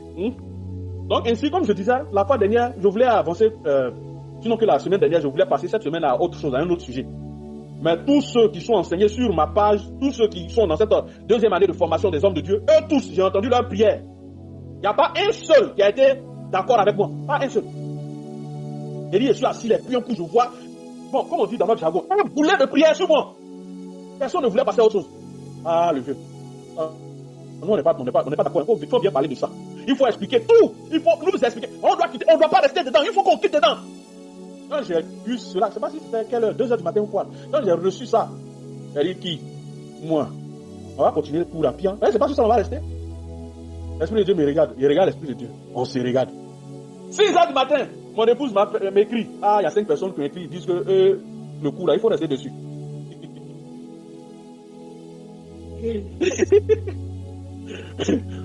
Je me suis assis jusqu'à. J'ai regardé la chose et dit tiens. Donc vous avez. Voilà, il est en train de me regarder. Je sais, ce qui vous fait peur, c'est le côté. C'est le côté jugement. Tu ne seras pas jugé sur autre chose que ça. Parce que si tu dois trouver la paix, il faut que toutes tes plaies là se ferment. Donc tout ce que tu fais là, il va remettre tout dehors. Il ne faut pas que tu vas te gagner. Ton affaire de il faut que j'observe, il faut que je. Non. C'est pas ça la spiritualité. La spiritualité te montre quel est ton état. Ton véritable état là. Ça te montre ça. Une fois que tu en es conscient, ça te donne les solutions. C'est là que la parole de Dieu devient efficace. Sinon, on a affaire de aime ton prochain comme toi-même là. On est arrivé où avec? Quand tu aimes ton prochain comme toi-même, ton prochain est à gérer comment? C'est quand en aimant même ton prochain que tu as trouvé que ton prochain vaut rien. Et il y a d'autres personnes même qui sont allées encore moins que ça. Aime ton prochain comme toi-même là. Prochain lui-même, c'est même pas aimer. Lui-même, c'est pas. Quelqu'un qui On lui dit, si tu fumes trop, tu vas avoir cancer de poumon. Il continue de fumer. Bon, prochain comme ça là-haut. S'il doit aimer son prochain, c'est comment il va aimer son prochain? Quelqu'un qui, on lui dit, tu as 2 doigts d'avoir cirrhose de foie. Mais c'est lui toujours, on trouve dans boisson forte. Belledrome, bandidrome, dernier degré de liqueur. Un gars comme ça qui ne se préoccupe pas de lui-même. Tu lui dis, il faut aimer ton prochain. Il l'aime comment? Donc, peu importe ce que vous allez faire, vous allez dire, on est propre, on est sain, on est ceci, on est cela. Je vous assure que quand le Seigneur nous regarde, c'est pas ça, il regarde, tes pensées. Tu viens à l'église, tu donnes une forte somme. Pourtant, ta résolution, c'est j'ai donné, c'est fini, hein. Ça s'arrête là. Faut pas qu'on va me prendre pour un mal de chaussures. Ce qui est sûr, je montre au Seigneur que je l'aime. Qui m'a dit le contraire? Maintenant, le Seigneur te regarde, méchante. Quand tu commences à regarder la parole de Dieu, que je viens de te donner, tu sais une chose, il y a une seule chose qui ressort de ta bouche. Tu ne vas pas me louper. Combien d'années tu as passé avec ça? Mais, alléluia, si Dieu t'a révélé ces choses, c'est parce qu'il a aussi préparé la solution. Il ne te montre pas, il ne te fait pas des révélations pour que tu restes à la même place. Et sa révélation se trouve dans ses faits et gestes qu'il a posés, et enfin avec la parole de Dieu. Dis Amen. Tu es là dans ton foyer, ta femme t'aime, tu ne sais pas pourquoi. Non, je ne vais pas rester là-dessus. Parce que si je reste sur ça là, vous allez continuer à baisser la tête, ce n'est pas ce que je veux. Ça là, j'ai déjà donné la liste. Je vais continuer à donner la liste. Depuis que j'ai commencé à voir que tout le monde s'y intéresse, pratiquement même mes prédications sur notre page WhatsApp là, je ne peux plus avancer. Chaque jour, c'est sur les blessures. Je suis actuellement sur la 3e blessure. Comment découvrir ce qu'il en est et puis la solution. Et ensuite, comment gérer ou traiter la blessure en 4 jours, en 7 jours. Tout cela, je suis en train de faire cela. On est sur la 3e blessure.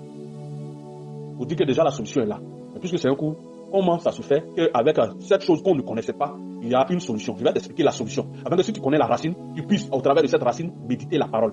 Alléluia. La première chose que tu dois savoir, c'est que la connaissance du bien et du mal est une chose que Dieu a maudite. Ce n'est pas quelque chose que Dieu veut. Donc ces différentes blessures que tu as aujourd'hui, que tu veux guérir, ce sont des choses qu'on a subies après avoir connu cela. Donc être délivré, être restauré, ce n'est pas de maîtriser ces blessures. Ce n'est pas d'en guérir, mais c'est d'avoir un nouveau cœur. Quand toutes choses sont passées et sont devenues nouvelles. Vous êtes une nouvelle créature. Jésus-Christ nous a donné une nouvelle vie. Nous sommes co-héritiers de Christ. Nous avons une nouvelle identité. Les versets sont nombreux. Pourquoi tu ne sentais pas ta nouvelle identité? Parce que tu continuais de traîner les vieilles casseroles. Pourquoi l'onction, malgré la présence de l'onction, de l'esprit de guérison, manifestation du Saint-Esprit, pourquoi tu continuais de te sentir comme quelqu'un qui était toujours sale et malheureux? Parce que tu continuais de traîner les vieilles casseroles. Rien n'avait changé. Quand le Seigneur te disait que tout est devenu nouveau, chez toi, rien n'est nouveau. Tu les renouvelles. Et tu renouvelles quoi? Tes blessures. Tu mens, tu médites. Et quand tu viens devant le Seigneur, puisque ce que tu viens de faire paraît normal, tu es à l'aise. Oh Seigneur, souviens-toi de moi quand j'ai été fidèle. Par humilité, tu ne dis pas j'ai été fidèle, mais tu ne te confesses pas. Et quand tu te confesses, c'est par rapport à ce que les autres vivent. Mais jamais ce que tu es. Le diable, comme j'ai dit, c'est une épine qu'il a placée à notre point mort, l'angle mort. C'est-à-dire ce que tu ne considères pas. Première chose, la majorité de ce qu'on reproche aux gens, fais attention. La majorité de ce que tu reproches à l'autre, c'est ce que toi-même tu es. Ta faculté de connaître la provenance, la manifestation et le ressenti vient du fait que tu maîtrises le sujet. Et si tu maîtrises le sujet, c'est que toi-même tu fais ça il y a longtemps. Il n'a pas compris. Vous qui êtes dans les couples qui voulez tuer vos femmes ou même vos maris là, c'est ta vitrine. Sinon, le monsieur ou bien la femme fait des bêtises, mais il y a d'autres bêtises là. Tu ne regardes pas, il y a certains là. Oh Seigneur, oh Seigneur, oh Seigneur, oh Seigneur, aie pitié de son âme. La Bible dit, la femme doit être soumise au mari.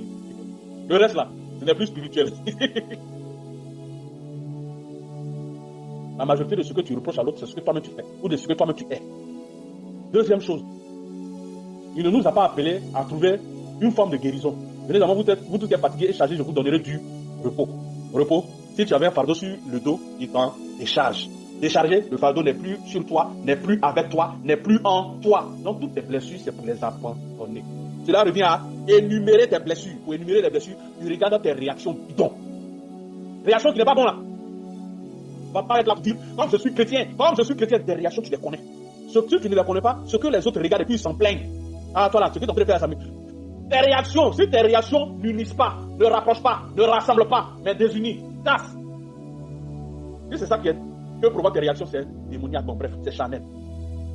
C'est pas de Dieu. Et c'est ça que tu dois commencer à étudier. La première, sinon la troisième chose, une fois que tu as pris conscience de ce qu'il en est des réactions, c'est-à-dire comment tu découvres ces réactions, une fois que tu as pris conscience de ce que cette réaction provoque, tu l'énumères. Une fois que tu l'as énuméré, tu vas chercher maintenant la provenance. Est-ce une personne? Est-ce une situation? Il y a des personnes qui sont sur cette terre, elles ont un problème, n'ont pas de problème d'argent qui dépasse leur tête, ça leur dit rien. Mais il y a d'autres là. Même ils n'ont qu'à manquer d'argent un peu. Ou bien ils n'ont qu'à avoir l'impression que l'argent va manquer. Il y a longtemps, pistolet à côté de eux se suicider. C'est faux. Il y a des femmes comme ça, ou bien des messieurs comme ça, qui sont dans leur foyer. Une fois qu'ils voient de l'argent, ou bien une fois qu'elles voient de l'argent, ou bien elles ont l'impression que l'argent va finir, il y a longtemps, elles sont en train de faire bagage. Ou bien il y a longtemps, lui, il est agité dans la maison. Tu n'as pas vu. Bon, c'est pas que tu n'as pas vu. Il y a des chrétiens qui ont vu que leurs parents. Que leurs parents, quand facture de CIE vient comme ça, et puis ça dépasse un certain montant là. Il y a des chrétiens qui savent qu'il faut qu'ils disparaissent de la maison.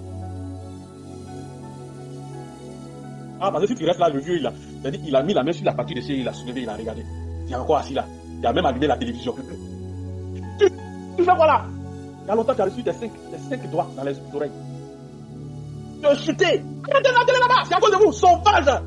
Et les yeux pleurent. Les gens se reconnaissent. Le gars, c'est moi, il n'a pas dit non de quelqu'un. Quand tu as fini d'écouter la prédication, tu ne peux plus te cacher, c'est fini, tu peux. C'est-à-dire, à partir d'aujourd'hui là, peu importe où tu vas partir, dans n'importe quelle église, quand tu t'assois comme ça, tu as dit, non, c'est moi, on a eu comme ça. Tu peux plus. Quand dans le temps, je venais, il prêchait ici, il dit, je ne peux plus faire malin. Voici ce qu'il faisait avant, mais maintenant, là, si je ne trouve aucun goût dans ça. C'est-à-dire, avant, tu es sapé du haut en bas, tout brille sur toi. En tout cas, tu fais tout pour briller. Ta manière de parler, de prêcher, d'appuyer le gestuel. Tu apprends toutes ces choses. Parce qu'il faut que tu paraisses comme ministre de l'Éternel. Je connaissais ça, mais une fois que j'ai été jugé, j'ai pris ça, j'ai dit, attends, l'affaire est sérieuse. Mon comportement a changé. Je ne peux plus me cacher. Donc quand tu as commencé à voir qu'il y a certaines émotions ou certaines réactions de toi qui désunissent, qui écartent, qui bouleversent, qui empêchent l'autre de s'épanouir, une fois que tu as commencé à les énumérer, il faut chercher maintenant à savoir qu'est-ce qui les provoque. Est-ce une personne? Est-ce une situation? Tu dois le faire. C'est ce qu'on appelle la méditation. Je vais prendre la Bible pour lire un verset biblique. Quand j'ai fini de lire le verset biblique, je vois un peu le caractère que je vais avoir par rapport au verset biblique, l'émotion spirituelle qui doit découler de ce verset biblique, et j'ai médité. Cette méditation est venue de devenir. Tu n'as pas compris. Tu sais qui tu es. Ce que tu es doit changer. Et tu sais que ce que tu es là est lié à tes émotions, aux carapaces émotionnelles que tu t'es forgé afin de ne plus paraître naïf. Chose qui est liée à la connaissance du bien et du mal, de ce que Dieu a maudit, que tu dois rejeter. Donc ton identité. Donc, à partir de cette compréhension de ta personnalité, tu vas commencer à énumérer tes réactions qui dispersent au lieu de unir, au lieu de rassembler. Et quand tu vas commencer à énumérer ton comportement bidon, tu dois maintenant chercher à savoir ce qui les provoque. Arrière de moi, Satan, c'est là maintenant. Non, tu sais pas comment vaincre le diable de manière efficace. Parce que tu connais la plaie, la blessure et ce qui l'a provoqué. Du coup, tu peux l'éviter.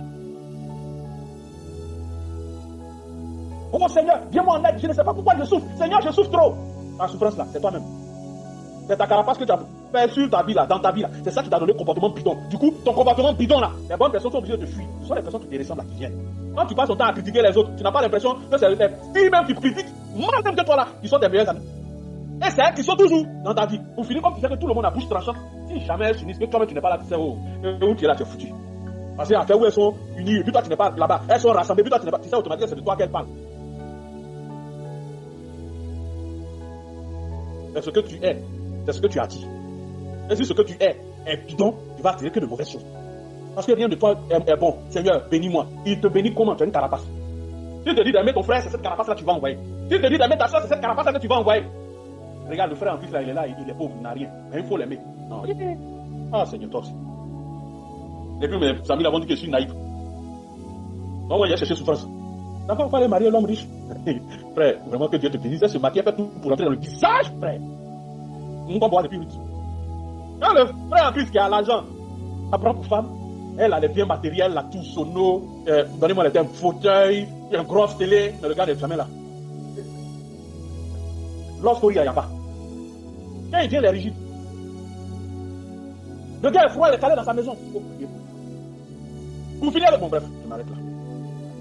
Il t'a poussé à prendre ce choix-là, par carapace. Tu t'es basé sur quoi? Sur tes expériences, sur ce que les autres ont vécu. Du coup, c'est que tu désires. Qui a forgé pour toi une telle destinée, c'est toi-même et ta bêtise. Merci. La majorité des personnes ont commencé à prendre ça au plus haut point. Bon, bref. On a envoyé ça en gouvernement politique. Oh, c'est là. C'est bon. L'élection s'approche, c'est bon. Je pars pas. Laisse-moi tout précis.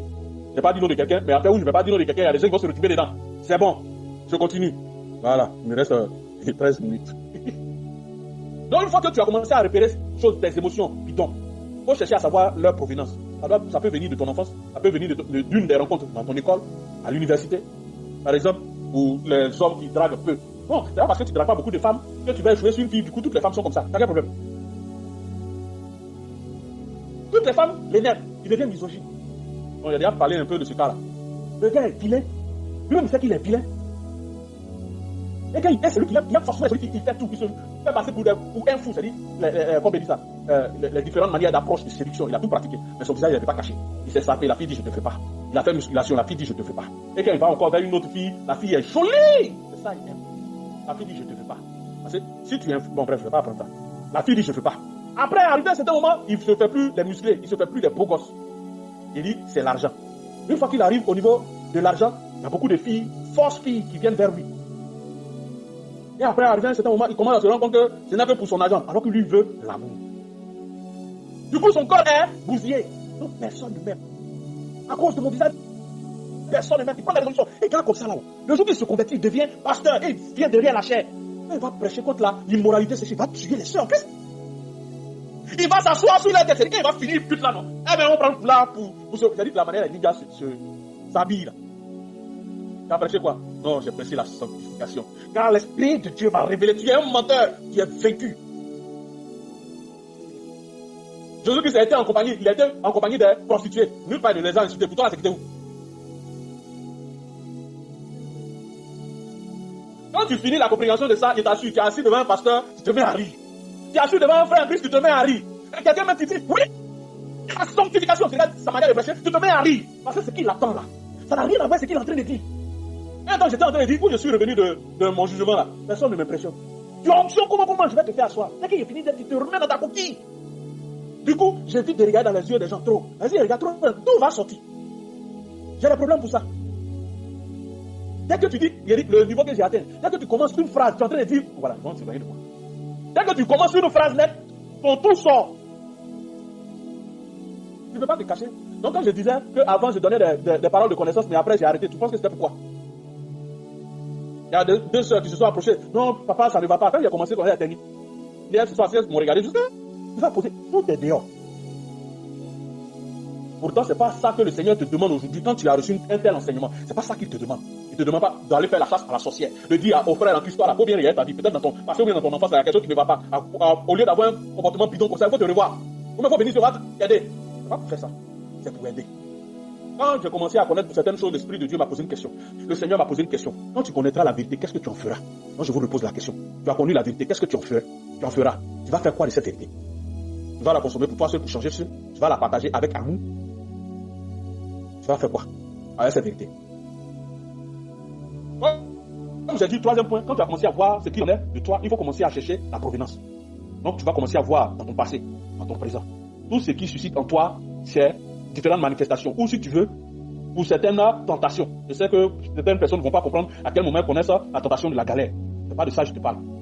Ou si tu veux, restons au niveau de colère, femme, garçon, cigarette, boisson, toutes ces choses qui t'avilissent, que toi tu regardes comme des choses qui t'empêchent d'être heureux. Mais je veux que tu ailles au-delà. Tout ce qui te pousse à être dans la colère, la faculté de rechercher justice, tout ce qui peut te pousser à maudire l'autre, la faculté de voir au-delà de ce que l'autre pose comme acte. Il y a des personnes ou des soeurs ou des frères en Christ qui disent, où je suis là, j'ai l'esprit de discernement. C'est-à-dire quand la personne te dit bonjour, tu sens que c'est hypocrisie. Du coup, tu changes ton comportement par rapport à ça. Il sourit, bonjour frère, c'est hypocrisie. Tu sais que toi-même tu es hypocrite, mais tu le fais pour cacher les apparences. Pourquoi tu le fais? C'est à partir de quand tu as commencé à t'adapter ou à adopter un tel comportement. Recherche. Une fois que tu l'as reçu, tu confesses. Une fois que tu as fini de confesser, cette place étant vide, invite le Saint-Esprit. Et hâte-toi à rechercher les fruits du Saint-Esprit. Et après avoir fait cela, commence maintenant à étudier la vie de Jésus. Maintenant, vous comprenez pourquoi, dès le départ, mon affaire de Jésus ou rien n'était trop dans ma bouche. Je ne suis pas là pour parler au nom de quelqu'un. Je ne suis pas une église. Je ne cherche pas à plaire à qui que ce soit. Il y a une seule chose qui est dans ma tête. Jésus-Christ ou rien. Le reste, ça m'importe peu. Tu es bien, tu n'es pas bien, tu es correct, tu n'es pas correct, tu es pécheresse, tu ne l'es pas. Il y a une seule chose que je sais. Moi, je suis pire. Et je suis le plus grand des pécheurs. C'est ce qu'il m'a montré. Je suis resté calme. Vous, au moins, vous pouvez, quelque temps après partir là-bas, l'Esprit de Dieu va venir, va commencer à vous expliquer. Et puis après, vous allez commencer à pleurer un peu. Et j'ai souffert durant tout ce temps. Pour moi, là, j'ai pas pu. Parce qu'il a bloqué. Donc, quand tu vas, quatrième point, quand tu vas savoir toutes ces choses, leur provenance, il faut que tu avances. Avancer, c'est de commencer à méditer ta vie par rapport aux actes que Jésus-Christ a posés. Ne retourne pas. Le gros piège, c'est que la majorité vont repartir vers les ordonnances ou les doctrines de leur église. Non. Ça ne te sauvera jamais. Parce que l'ordonnance ou les doctrines de ton église ne parlent pas de tes pensées. Ça ne parle pas de ça. Jeûne, prie, médite la parole de Dieu, tu sois toujours à la brèche, veille au grain, il faut être à la brèche. Tiens-toi à la brèche, recherche la part du Seigneur, nourris-toi toujours de la parole de Dieu.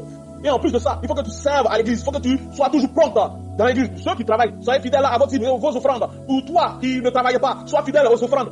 Si tu n'as rien, donne. Comme ça, tu vas avoir l'habitude. Et cette habitude va rester en toi. Le jour que tu auras l'argent, ça ne va pas être une charge pour toi. Hé, pasteur.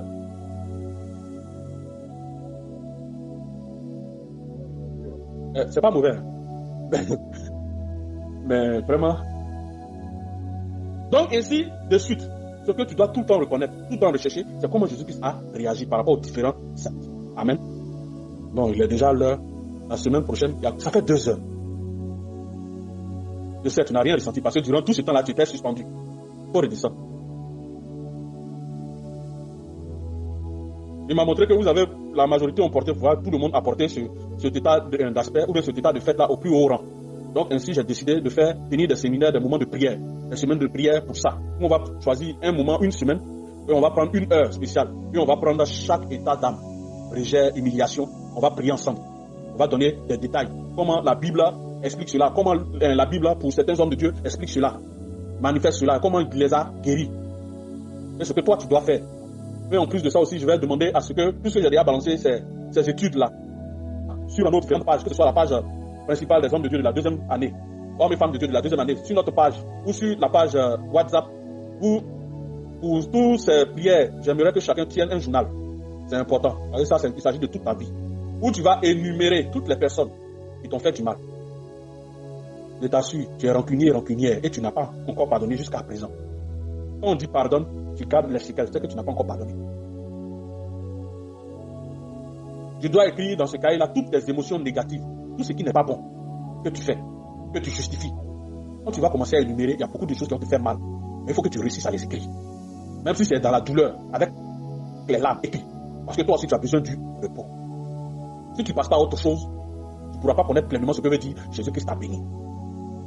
Tu ne pourras pas. Parce que bien même quand il va te bénir, ces choses-là vont te retourner dans ton dernier retranchement, mais dans ta dernière nature. Donc tu ne vas jamais changer. La condition d'une vie ou d'une personne, ce n'est pas ce que le monde lui apporte. Ça part du cœur. Il y a des personnes qui ont été immensément riches. Mais parce qu'ils ont trouvé que la vie était nulle en soi, ils se sont suicidés. Donc ce n'est pas l'argent qui donne la paix. Il y a ou la joie de vivre. Il y a une vidéo que j'ai vue une fois et la personne a dit, en interrogeant une personne, il lui a dit, il y a une bonne nouvelle, une mauvaise nouvelle. La bonne nouvelle, c'est que dans l'histoire, on va te donner 1 milliard aujourd'hui. Est-ce que tu l'acceptes? Il a dit non. Il a dit oui. Même si c'est une histoire, bon, d'accord. Oui, je vais accepter. Mais la mauvaise nouvelle, c'est que tu meurs demain. Il a fait quoi? 1 milliard, s'il doit mourir demain. Donc, la morale de l'histoire, c'est que ta vie vaut mieux que 1 milliard.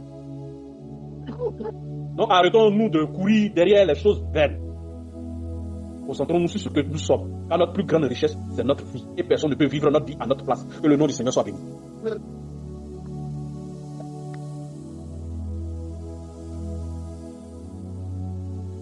Voilà, tu vas te tenir debout. Ça fait 2 heures de...